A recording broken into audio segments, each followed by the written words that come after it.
Unlimited India news चॅनलमध्ये सगळ्यांचं स्वागत आहे. सुप्रभात.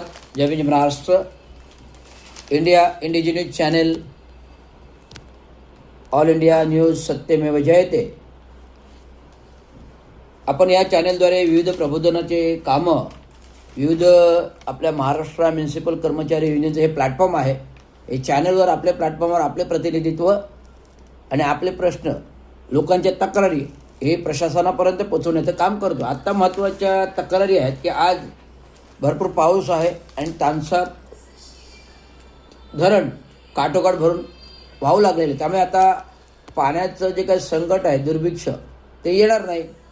आणि ठाण्यातील चित्रपटगृहे झाली धोकादायक. बातम्या आहेत. मला वाटतं हे आनंद थिएटर आहे कोपरी गावातलं, त्याची बातमी आलेली आहे. ठाण्यातील जर थिएटर धोकादायक झाले असतील तर धोकादायक म्हणून डिक्लेरेशन करावं. आपण दर पावसाळ्यापूर्व अति धोकादायक, कमी धोकादायक आणि सर्वसाधारण असे 3 भाग केले आहेत.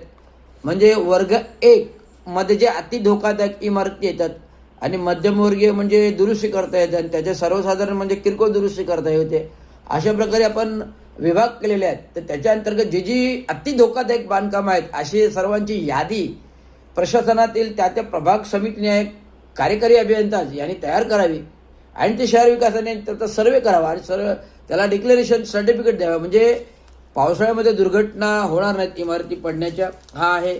काल अजित पवारांची जयंती झाली, कारण जानेवारीमध्ये दुर्धर अपघातात त्यांचं जीवन गेलं आणि 35 वर्ष मध्ये सत्तेतील आणि 4 वेळा उपमुख्यमंत्री पद देताना महाराष्ट्र राज्यावर धुरंधर महाविकास आघाडी सरकारमध्ये, काँग्रेसच्या कालावधीमध्ये आणि आता BJP सरकारच्या कालावधीमध्ये सरकारमध्ये धुरंधर मुख्यमंत्रीपदी करता असताना सत्तेच्या हवेसपोटी त्यांना जीव गमावा लागला. त्यामुळे त्यांच्या जयंतीदिनी त्यांना अभिवादन.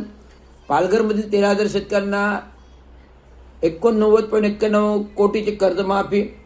ठाण्यात 550 मिलीमीटर पाऊस पडला जास्त. गेल्या वर्षीच्या पावसापैकी ठाण्यात 550 मिलीमीटर पाऊस जास्त पडलेला आहे. स्मार्ट मीटरच्या सक्तीच्या विरोधात लोकांचं आंदोलन ठाण्यामध्ये. स्मार्ट मीटरच्या सक्तीविरोध आणि स्वरमय पेलूतून अजित पवारांना अभिवादन, जे प्रबोध डावखरेंनी भरवलं होतं. ह्या विविध बातम्या आहेत. अजून एक महत्त्वाची बातमी येतोय मी.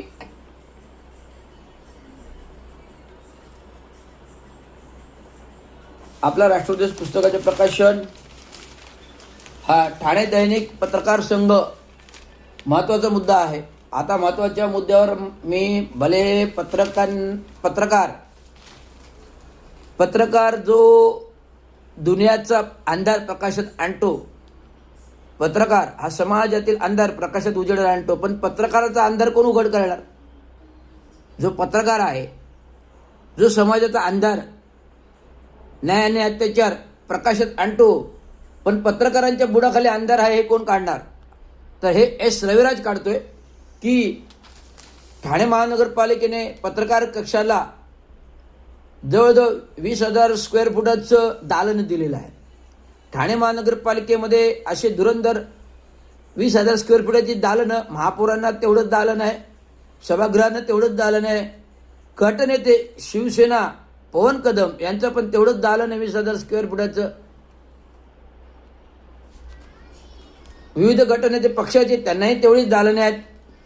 तर ह्या दालनाचं निवडणुका जानेवारीमध्ये झाल्या, महापौर फेब्रुवारीमध्ये बसले. तर महानगरपालिकेच्या कुठल्याही निविदा मंजूर नसताना 150 कोटी रुपये ह्या नूतनीकरण दालनांसाठी होतोय दरवर्षी. दर 5 वर्षाने होते, दर 5 वर्षाने होते. आणि आज महानगरपालिकेकडे 5 पैसे नाहीत बिलं द्यायला. 5,000 कोटीचं दायित्व आहे. 300-350 कोटीचं ऑडिट नाही आहे स्ट्रक्चरल. 2,265 कोटी जे गटर पायवाटासाठी खर्च केले ते जागेवर कामं नाही आहेत, म्हणजे खोटी बिलं काढली. आधी माझ्याकडे तक्रारी नुकताच आलेल्या, आत्ताच फोनवर माझ्याशी विविध माझ्या प्रतिनिधींकडून तक्रारी आल्या की साहेब ह्या विभागात असं होतं, ह्या विभागात असं होतं, ह्या विभागात असं होतं, की जुने कामांची खोट्या फायली बनवल्या जातात आणि बिलं काढलेली जातात. मी आता नावं घेत नाही अधिकाऱ्यांची, पण सांगतोय हे तक्रारी येतात. जर रवींद्र शिंदेने कधी खोटं काम केलं नाही आणि खोटं काम न करता खोटं काम करण्याच्या विरुद्धात बोलतो म्हणून 3 वेळा निलंबित झालो ना. म्हणजे खऱ्या माणसाला मरण आहे. सत्याला म्हणजे दाबायचं आणि खोटं उभारून यायचं. पण सत्य हे सत्य असतं, कधी लपून राहत नसतं, कारण स्वामी समर्थ सोबत असतं. सत्य हे सत्य असतं, कधी लपून राहत नसतं, कारण स्वामी समर्थ सोबत असतो. तो या सत्याला वाचा फोडतो. त्यामुळे रवींद्र शिंदेचं कोणी केस बाका करू शकला नाही, करणार नाही. माहिती आहे ना, परवा महासभेच्या दरवाजावर मी गोंधळ केला. काय केला? अरे महासभेमध्ये जाताना मोबाईल बाहेर ठेवायचे. उद्या 50,000 रुपये मोबाईल आहेत, 1 लाख रुपयाचे मोबाईल आहेत, 1.5 लाख मोबाईल. जर कोणाचे हरवले तर या शिपायांची पात्रता आहे का भरून देण्याची? नाही आहे. मग असे कोणाचे लिखित आदेश आहेत का? नाही आहेत. मग कोणी ऑर्डर दिल्यात का? तोंडी ऑर्डर नाही चालणार. महापौर कोण तोंडी ऑर्डर देणार? डॉक्टर बाबासाहेब आंबेडकरांच्या सभागृहामध्ये जनतेला बंदी, मग नगरसेवकांना बंदी काय नाही? मोबाईल, त्यांचे मोबाईल का नाही तिथे डेस्क? हा हंगाम केला. म्हणजे लोकांना राष्ट्र वाटले, बातम्या झाल्या पेपरमधून. म्हणजे रवींद्र शिंदे बोलतो ते खरं बोलतो, सत्य बोलतो. त्यामुळे सत्याला मरण नाही. माहिती आहे ना? अरे माझे युनियनचे बोर्ड 3 बोर्ड चोरी झाले आहेत 12 वर्षामध्ये. म्हणजे 5-5 हजार रुपये मी खर्च करायचे, बोर्ड बनवायचं, फ्लेक्स बनवायचा. आणि शिपाई लोक होते, सिक्युरिटी कोण आले? ते महाराष्ट्र शासनाचे सिक्युरिटी ठेवलेले. त्यांचं टाइम पिरियड संपलं आहे, त्यांची मंजुरी पण नाही आहे. आणि ते माझ्याशी हुज्जत, मी दिला दम, माझ्याशी हुज्जत घालू नये, इकडे तुमच्या नोकऱ्या जातील, कारण तुम्ही खाजगी सिक्युरिटी आहात, महानगरपालिकेचे नाहीत. मी आत्ता सकाळी गोदापुरे साहेबांशी बोललो ना, शिंदे साहेब तुमचं बरोबर आहे, माझे 3 बोर्ड चोरी झाले, मी चोरीचा आरोप केला का? बोर्ड चोरी झाले नाही केला साहेब, मांडले साहेब तुम्ही नाही केला. म्हणजे सिक्युरिटी का हुज्जत घालतात? त्यांना सांगा रवींद्र शिंदेची गाठ आहे. त्यामुळे त्यांनी कमीपणा घेतला. त्यांना जेव्हा बोललो तुमच्या नोकऱ्या जातील, तेव्हा त्यांनी कमीपणा घेतला सिक्युरिटी. का? तुम्हाला जर टाइम पिरियड वाढून मिळाला नाही, मग तुम्ही कोण पगार देतो? तुम्हाला महानगरपालिका पैसे कसं काय देणार तुम्हाला पगार? आणि तुमची काय हक्क आहे, अधिकार? तुमच्या एजन्सी ज्या आहेत, तुमच्या एजन्सी तुमच्या संस्थेकडे जा, महाराष्ट्र सुरक्षा दलाकडे जा, पैसे मागा. तुमचा टाइम पिरियड संपलेला आहे. मी थेट बोललो आणि थेट आडवा झोपलो एंट्रन्स गेटवर. तेव्हा ते घाबरले सिक्युरिटी. अरे चांगो शिंदेचं युनियन आहे, चांगो शिंदेचा बोर्ड जर चोरी होतो तो तिथंच लावणार ना. उपायुक्तांनी परवानगी दिलेली आहे, मग तुम्ही कोण सिक्युरिटी अडवणार आहे? हा धुरंधर डॉक्टर बाबासाहेब आंबेडकरांचा आवाज आहे, संविधानाचा आवाज आहे, आणि तो दबणार नाही आणि मुळात दबणार नाही. त्यामुळे 4 लोकांपुढे फजिती करून घेऊ नका. प्रशासनाला हा माझा इशारा आहे. तर अजून हा झाला. आता पुढील काय आहे की ठाणे महानगरपालिकेमध्ये आता 5 पैसे नाहीत, निधी 5 पैसे नाहीत, कोणालाही बिलं. काल माझे मित्रमंडळी जे ठेकेदार आहेत, साहेब तुम्ही होता ते बरे होता, आम्हाला बिलं पटकन मिळायची. रवींद्र शिंदे बघा, रवींद्र शिंदेबद्दल आदर किती आहे, कारण रवींद्र शिंदेचं कामच प्रामाणिक होतं.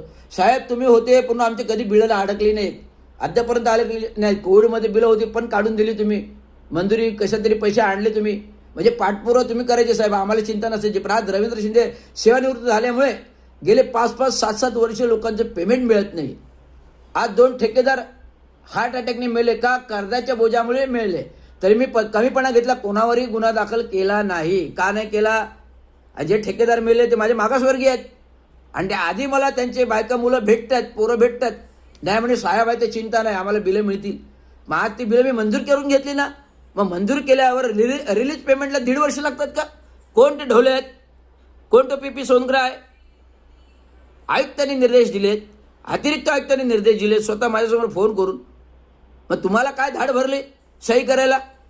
म्हणजे एखादा माणूस सेवानिवृत्त झाल्यानंतर त्याच्या फायलीला, त्याच्या पेपरला काही किंमत द्यायची नाही. माझं स्वतःचं बिल आहे 6 लाख, आणि ढोलेने फाईल हरवली, मला सस्पेन्शन मिळेल ना.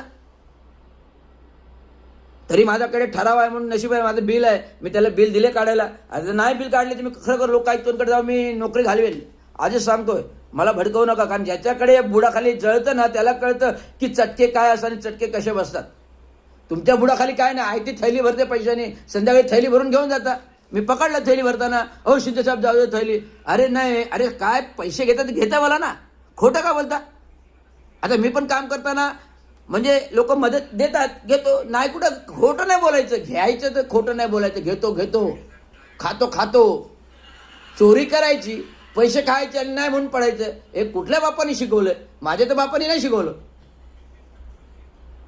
त्यामुळे हा रवींद्र शिंदे परखड बोलतो, त्यामुळे लोकांना टोचतं. अरे माळवी आता रिटायर्ड होते 31 तारखेला. अरे माझी पदोन्नती खाऊन गेल्या 3-3. आज मी नगर अभियंता झालो असो शोधायला. आता आयोगाकडून नोटीस आल्यात तरी तो अहवाल का पाठवला जात नाही? कारण मावी जर सेवेमध्ये आहे तर रिटायरच्या आधी केलं तर बडतरफ होईल. त्यामुळे ह्या गोष्टी होऊ नयेत म्हणून तो अहवाल त्यांनी दडून ठेवलाय, पाठवायला नाही सांगत. का जर आयोगाकडे गेले तर महावीची नोकरी जाईल. महावीची नोकरीने जाणार आहे, जसवलची जाईल, संजय निपाणीची जाईल, आता शासनामध्ये असलेले आसिम गुप्ताची नोकरी जाईल. या सर्वांच्या नोकऱ्या जातील म्हणून तो अहवाल अजून पाठवला जात नाही. ती आता बाई पण रिटायर होते म्हणून तिने तो अहवाल तयार नाही केला, कारण ते बाईची पण नोकरी धोक्यात. ते गायकवाड बाई, कांबळी मॅडम, गायकवाड मॅडम कोण आहेत त्या रिटायर्ड झाल्या, कांबळी मॅडम आता रिटायर्ड होते, संदीप मावी, संजय निपाणी, आसिम गुप्ता, जसवाल या सगळ्यांच्या नोकऱ्या धोक्यात आहेत. कारण आयोगाचा जर रिपोर्ट, आयोगाचं पत्र जे आहे ना अशोक चक्राचं, त्या पत्राला शासकीय अर्धशासकीय पत्र आहे, मंत्र्याचं पत्र आहे, अर्धे मंत्री आहेत ते. ज्या पत्राला जर केराची टोपली दाखवत असेल तर तुम्हाला शिक्षा झालीच पाहिजे. नगर अभियंत्याला काही अधिकार नाही आहे, कार्यकारी अभियंत्याचं प्रभारी कार्यभार देण्याचे. आणि ती मिनल पालंडे कोण? का महानगरपालिकेची सून आहे कधी? एक क्लर्क आहे, तुम्ही प्रभारी उपायुक्त देता आणि आमच्या पदोन्नत्या खाता. आज तिने सेवेचे नियम मोडले. माझ्याकडे सगळे सिक्युरिटी आले, साहेब आम्हाला सेवेचा फायदा नाही, दादोजी कोंडेमध्ये जिम खेळायला देत नाही, तर जिम त्याने भाड्याने दिले. सांगतोय मिनल पालंडेने जिम भाड्याने दिले म्हणून ते कर्मचाऱ्यांना वापरायला देत नाही. हे धुरंधर असं नाही व्हायला पाहिजे. जैसी करणी वैसी भरणी व्हायला पाहिजे. शासकीय नियम आहेत, शासकीय कायदे आहेत, महाराष्ट्र शासन कायदा आहे, सेवाशर्ती कायदा आहे, 1949 कायदे आहे, अबगड नियमानुसार हे शिस्तभंग झाले पाहिजे. हे बोलतो रवींद्र शिंदे, हे खरं बोलतो आणि खरं बोलतोय.